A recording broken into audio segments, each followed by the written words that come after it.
ధనస్సు వారి కనుక చూసుకున్నట్లయితే మీకు మీ యొక్క రాశి నుంచి 2వ స్థానంలో 4 గ్రహాలు ఉంటున్నాయి. కానీ ఈ 4 గ్రహాల్లో బుధుడు శుక్రుడు 3, 5 తేదీలకు 3లోకి మారిపోతున్నారు ధనస్థానం నుంచి. మరియు 3లో రాహు, 4లో అర్ధాష్టమ శని జరుగుతూ సప్తమ గురువు భాగ్యంలో కేతు సంచారం జరుగుతుంది. ఈ యొక్క గ్రహస్థితిని అనుసరించి మీకు ఎలా ఉండబోతుంది, ఏ దేవత ఆరాధన చేసుకోవాలి, ఏ విషయాల పట్ల మీరు జాగ్రత్త పడాలనేటువంటి అంశాలు చెప్తుంది. నేనైనప్పటికీ చెప్పిస్తుంది సాక్షాత్ లలిత అమ్మవారిగా భావిస్తూ, ప్రధానంగా ఇక్కడ మీకు ఎప్పుడైతే ధనస్థానంలో ఉన్నాయో గ్రహాలు కొంచెం ఈ శుక్రుడు బుధుడు ఉండడం మంచిదే. కానీ శుక్రుడు బుధుడు మనకి 3, 5 తేదీలకు మారిపోతున్నాడు కాబట్టి మిగిలినవి ఏవి అంటే మనకి కేవలం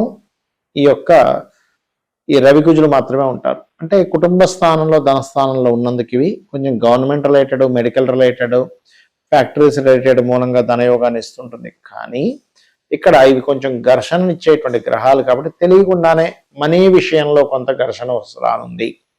3వ స్థానంలో రాహు ఉంటూ శుక్రుడు బుధుడు కూడా ఉన్నారు కాబట్టి కొంతమంది బిజినెస్ పీపుల్, స్త్రీలు, ఆన్లైన్లో కొంతమంది పరిచయాలు కూడా ఏర్పడతాయి మీకు. కాకపోతే మీరు ఏదైనా సరే ఈ సమయం కొనడానికి మాత్రం సరైన సమయం కాదు. ఏదైనా ప్రాపర్టీ అమ్ముదాం అనుకుంటున్నాము, ఒక పాత వెహికల్ అనుకోండి, లేకపోతే పాత గృహం అనుకోండి, పొలం అనుకోండి, ఏదైనా అమ్మేద్దామని ఎప్పటి నుంచో ప్రయత్నం చేసేటువంటి వారికి ఈ పక్షం చాలా చాలా చాలా అనుకూలమైనటువంటిది. పక్షమే కాదు, నెలంతా కూడా అనుకూలంగానే ఉంటుంది చెప్పాలంటే. ఎందుకంటే తర్వాత మరలా మీకు రవి కుజుడు కూడా 3వ స్థానంలోకి వెళ్తుంటాడు. కాకపోతే మరి ఎందుకు కొనడానికి మాత్రం ఎందుకు అంత అనుకూలత కాదు, జాగ్రత్తగా ఎందుకు కొనాలి అని చెప్తున్నా అంటే అర్ధాష్టమ శని 4వ స్థానం అనేటువంటిది అసెట్స్ అని చెప్తుంది. కాబట్టి అసెట్స్ స్థానంలో శని ఉన్నాడు కాబట్టి ఆ యొక్క విషయంలో కొంచెం చూసుకొని కొనుగోలు చేయాలి. వివాహ సంబంధించిన విషయాల్లో కూడా సంబంధాలు కుదురుతూ ఉంటాయి. కాబట్టి అంత తొందరగా నచ్చకపోవడము, లేకపోతే కొంచెం ఒకటి అనుకుంటే ఇంకోటి కనిపిస్తున్నట్టుగా వివాహం కుదుర్చుకున్న తర్వాత కూడా మనం ఒకటి అనుకున్నామే, ఎంతో పద్ధతి అనుకున్న తీరదు వీళ్ళు ఎలా ప్రవర్తిస్తున్నారు ఏంటి అనేటువంటిది కూడా మనం చూస్తూ ఉంటాం. కాకపోతే ఎప్పుడైతే మీకు సప్తమంలో ఉండేటువంటి గురువుకి కోణస్థితి దృష్టి ఉంటుంది కాబట్టి ఎప్పుడైతే శుక్రుడు 3వ స్థానంలోకి మారుతూ ఉంటాడో, గురువు యొక్క దృష్టి పడుతూ ఉంటుందో, దీని మూలంగా కలిగేటువంటి ఫలితాలు ఏమిటి అని చెప్పి చూసుకున్నట్లయితే ప్రధానంగా ఇక్కడ ఇచ్చేటువంటి ఫలితాలలో ఇది వివాహ సంబంధించిన విషయాలు కుదరడానికి, సామాజిక సంబంధించిన విషయాల్లో ఇంకొంచెం సమాజంలో ఇంకొంచెం ముందుకు వెళ్ళడానికి అనుకూలిస్తూ ఉంటాయి. ఇక మీరు నిత్యము చేయవలసినటువంటి దేవతారాధన, అదేవిధంగా ఉద్యోగ సంబంధించిన విషయాలు ఎలా ఉందంటే ఉద్యోగంలో కొంత చేంజెస్ అనేటువంటిది అయితే చూపిస్తుంది. అది ఇల్లు మారడం కూడా కావచ్చు, సమ్ టైమ్స్ అంటే ఉన్న గృహం కూడా మారుతారు, అమ్మడమే కాకుండా అటువంటివి చూపిస్తున్నాయి. ఇక మీరు నిత్యము చేయవలసింది లక్ష్మీ నరసింహస్వామి యొక్క ఆరాధన చేయండి, అన్ని విధాలా మీకు బాగుంటుంది. చాలా మంది ఏంటంటే జ్యోతిష్ శాస్త్రంలో మనకి అసలు జాతకం చూపించుకునేటప్పుడు ఎటువంటి విషయాలు చెబుతారు, అసలు జాతకం చూపించుకోవడం ద్వారా ఎటువంటి ఫలితాలు మనం తెలుసుకొని మన యొక్క జీవితాన్ని మార్చుకోవచ్చు అనేటువంటిది నన్ను చాలా మంది పర్సనల్ చార్ట్ విషయంలో అసలు ఏమేం చెప్తారని మనకి కాల్స్లో వాటిలో అడుగుతున్నారు. దాని మీద నేను మీకు క్లారిటీ ఇస్తాను. ఫస్ట్ ఆఫ్ ఆల్ ఏంటంటే మనకి ఒక దగ్గరికి వెళ్ళాలనే ఒక డెస్టినేషన్ ఉందనుకోండి, అక్కడికి వెళ్ళడానికి మనకు రూట్ తెలియాలి. రూట్ కనుక తెలిస్తే మనం ఈజీగా వెళ్ళగలుగుతాం. అలాగే ఆ రూట్లో వెళ్ళేటప్పుడు మనం చూడండి, ఒక్కోసారి ఒక ప్రదేశం నుంచి ఇంకో ప్రదేశానికి వెళ్ళేటప్పుడు మధ్యలో ఎక్కడో ఏదో రోడ్ రిపేర్ ఉంటుంది, అప్పుడు ఇంకొక రూట్లో నుంచి వెళ్ళాలి.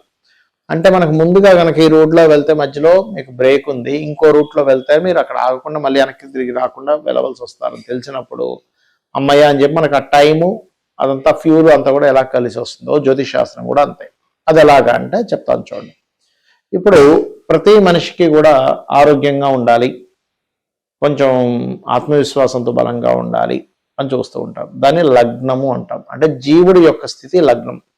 మీ యొక్క లగ్నాన్ని స్ట్రెంథెన్ చేసుకోవాలంటే ఏం చేయాలి అనేది మీ జన్మజాతకంలో మీ లగ్నం బట్టి ఉంటుంది. అలాగే చూడండి, ప్రతి ఒక్కరికి కూడా ధనం మూలం ఇదం జగత్ అన్నట్టుగా ఏదైనా సరే ఫైనాన్స్తో ముడిపడి ఉంది. మనం ఏది చేయాలన్నా కూడా, ఒక వివాహం చేయాలన్నా, నిత్య జీవితం గడపాలన్నా, ఒక కారు కొనుక్కోవాలన్నా, ఏదైనా మరి ధనము అందరూ కష్టపడుతున్నారు. కానీ కొంతమందికి ఎందుకు అద్భుతంగా కలిసి వస్తుంది, మరి కొంతమందికి ఎందుకు అద్భుతంగా కలిసి రావట్లేదు. ఇక్కడ కారణం ఏమిటంటే మీ యొక్క జన్మజాతకంలో ధనాధిపతి ఎలా ఉన్నాడు ఈజ్ మోస్ట్ ఇంపార్టెంట్. అంటే ఫైనాన్స్ కారకుడు ఎంత బలంగా ఉన్నాడు, ఎంత బలహీనంగా ఉన్నాడు, దాన్ని ఎలా బలపరుచుకోవాలి, పాయింట్ నెంబర్ 1. రెండవది, ఏ మార్గంలో మీరు ధనాన్ని ధనం కోసం ప్రయత్నం చేసినట్లయితే బాగా కలిసి వస్తుంది. కొంతమంది చూడండి, నేను ఫలానా వ్యాపారాలు చేశానండి, ఏది కలిసి రాలేదు, కానీ ఆఖరిగా ఈ వ్యాపారం కలిసి వచ్చిందంట.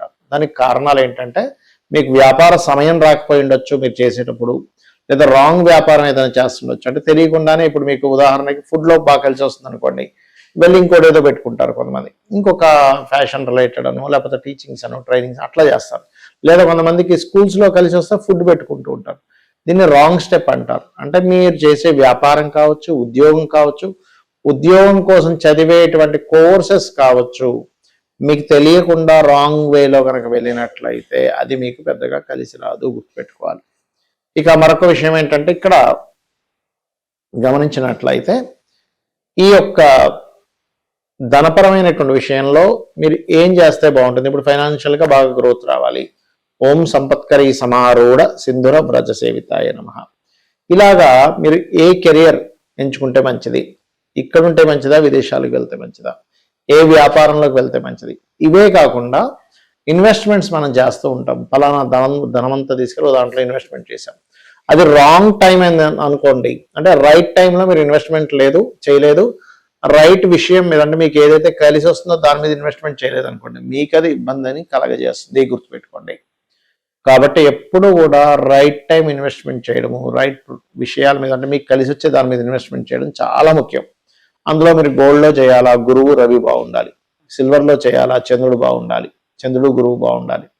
అండ్ అలాగే బ్రాస్ లేకపోతే భూముల మీద చేయాలి, కాపరు భూముల మీద చేయాలి. అంటే మీకు పర్టికులర్గా మీకు మీ జన్మజాతకంలో మార్స్ బాగుండాలి అండ్ 4th హౌస్ బాగుండాలి. ఇట్లాగా సరే భూముల మీద చేస్తున్నాము కానీ నాకు కలిసి రాలేదండి అంటుంటారు. అంటే అప్పుడు ఏంటి, మీ జన్మజాతకంలో మీ పేరు మీద ఇన్వెస్ట్మెంట్ చేసేటువంటి టైం నడవట్లేదు. అప్పుడు మీరు మీ జీవిత భాగస్వామి పేరు మీదో మీ పిల్లల పేర్ల మీదో ఇన్వెస్ట్మెంట్ చేయాలి, అప్పుడు మీకు బాగా కలిసి వస్తుంది. అలాగే కొంతమంది విదేశాలకు వెళ్ళాలని శతవిధాల ప్రయత్నం చేస్తుంటారు, అక్కడ యోగం ఉండదు. ఇక్కడ మీరు అద్భుతమైనటువంటి లైఫ్ లీడ్ చేసే టైం నడుస్తూ ఉంటుంది. కానీ ఈ టైం అంతా తెలియక ఏం చేస్తారు, ఏ యోగం ఉందో తెలియక ఇంకో పని చేస్తూ ఉంటారు. అలా మీ పర్సనల్ చార్ట్లో ఏ యోగం ఉంది, ఎటువైపు మీరు వెళ్ళాలి, ఏం చేస్తే మీ లైఫ్ బాగుంటుంది, ప్రశాంతంగా ఉంటుంది, ఫైనాన్షియల్గా బాగుంటుంది, ఆరోగ్యంగా ఉంటారనేటువంటి చెప్పేదే ఈ యొక్క ఆస్ట్రాలజీ. అంతేగాని ఏదో మిమ్మల్ని భయపెట్టేసి నువ్వు ఇది చేసుకోబోతే నువ్వు చచ్చిపోతావని, లేకపోతే నీకు ఏదో అయిపోతుందని, ఏదో పెద్ద గండం ఉందని అని చెప్పేది కాదు. ఎందుకంటే ఇక్కడ ఆస్ట్రాలజీలో వివాహ విషయమే తీసుకుందాం. చాలా మట్టుకు ఇవాళ రేపు సొసైటీలో చాలా విడాకులు జరుగుతున్నాయి. దానికి కారణాలు ఏంటంటే, ఒకటి పెద్ద బ్లండర్ మిస్టేక్ ఏంటంటే పాయింట్స్ చూస్తే వివాహం చేయడం. అది చాలా పెద్ద మిస్టేక్. అది పుట్టి పాయింట్స్ చూడడం కాదు, ఇద్దరి జన్మజాత చక్రాల్లోని గ్రహాల యొక్క స్థితిగతులు ఎలా ఉన్నాయి, మైండ్ సెట్స్ ఎలా కలుస్తున్నాయి, కమ్యూనికేషన్స్ ఎట్లా కలుస్తున్నాయి, ఇద్దరు జాత చక్రాలు ఇండివిజువల్గా ఎటువంటి యోగాలు ఉన్నాయి, ఏమైనా ద్వికత్ర యోగాలు ఉన్నాయంటే 2 వివాహాల యోగం ఏమైనా ఉందా, అలా ఉన్నప్పుడు ఏంటంటే దాని గురించి ఏం భయపడాల్సిన పని లేదు. సింపుల్గా ముందే మీరు అర్క వివాహము, కుంభ వివాహము అంటారు. అంటే అర్క వివాహం పురుషుడికి, కుంభ వివాహం స్త్రీలకు చేస్తారు. అలా ముందుగా మీరు చేయించుకొని ఒక 2-3 అవర్స్ ప్రాసెస్ ఉంటుంది. దాని తర్వాత వివాహం చేసుకొని సరైన పర్సన్ కనుక చేసుకుంటే మీ మ్యారిటల్ లైఫ్ చక్కగా హ్యాపీగా ఉంటుంది. అలాగే కొంతమందికి సంతానం కలగట్లేదు బాధపడిపోతుంటారు. పేరెంట్స్ ఒక 5 ఏళ్ళకి సంతానం కలుగుతారు. అంటే ఏంటి, మీకు 5 years వరకు గ్యాప్ ఉంది సంతానం విషయంలో, అంతగాని లేదనేం లేదు. ఇంకోటి ఏంటంటే సంతానం సమయంలో ఇప్పుడు కొంతమంది IVFలు, IUIలు ట్రై చేస్తూ ఉంటారు. అలాంటప్పుడు మీరు కనుక సరైన టైంలో కనుక మీరు ప్రయత్నం చేసినట్లయితే మీకు రిజల్ట్ కూడా బాగుంటుంది. అలా కాకుండా పోనీ 2-3 సార్లు ఫెయిల్ అయిపోయిందండి, ఆరోగ్యం పాడైపోయింది, ధనం వేస్ట్ అయిపోయిందని బాధపడుతుంటారు. మీ ఆరోగ్యాన్ని, ధనాన్ని, మీ సమయాన్ని కూడా సేవ్ చేస్తుంది ఆస్ట్రాలజీ అనేటువంటిది. అది ఖచ్చితంగా చెప్పొచ్చు.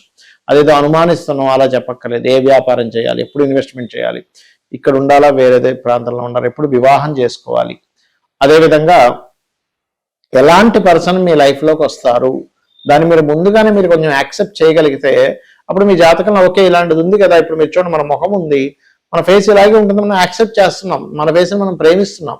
అంతేగాని నా ఫేస్ ఇలా ఉంది ఏంటి, ఇంకో రంగా ఉంటే బాగుండు అని అనుకుంటే కాదు. ఎందుకంటే మన తల్లిదండ్రులని, మన ఫేస్ని, మన ప్రతి దాన్ని కొంచెం కాకపోతే ఇంకొంచెం అందంగా తీర్చిదిద్దుకోవడానికి ప్రయత్నం చేస్తాం. మన ముఖాన్ని పౌడర్ రాసుకుంటాము, మేకప్ వేసుకుంటాము, చేస్తూ ఉంటాం. అట్లాగే మనము స్టాండర్డ్గా కొన్ని వాటితో మనం పుట్టేస్తాం.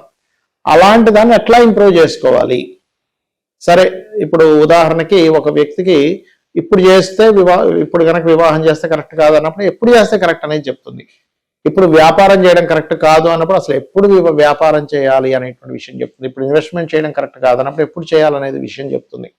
అలాగే ఇప్పుడే చేయాలని జాతచక్రంలో ఉంటుంది. అప్పుడు మీరు 12th హౌస్ ఎలా ఉంది, మీ ధనాధిపతి ఎంత బలంగా ఉన్నాడు, ఎంత బలహీనంగా ఉన్నాడు, ఇప్పుడు మీరు వీటిలో ఇన్వెస్ట్మెంట్ చేయొచ్చా చేయకూడదు అనేటువంటి అనేకమైనటువంటి అంశాలు మీ జీవితాన్ని పూర్తిగా ఒక పాజిటివ్ వైపు, ఒక లాభాల వైపు తీసుకెళ్లేది ఆస్ట్రాలజీ. అయితే మరి జాతకం లేదండి అనుకునేటువంటి వారికి ఒకటే ఒక గొప్ప సజెషన్ ఏంటంటే, డైలీ మార్నింగ్ ఈవినింగ్ లలిత చేసుకోండి. లలిత అమ్మవారు మీకు ఆలోచన కలిగేలాగా మీ యొక్క దారి సరైన మార్గంలో తీసుకెళ్లా చేస్తుంది. శ్రీమాత్రే నమః.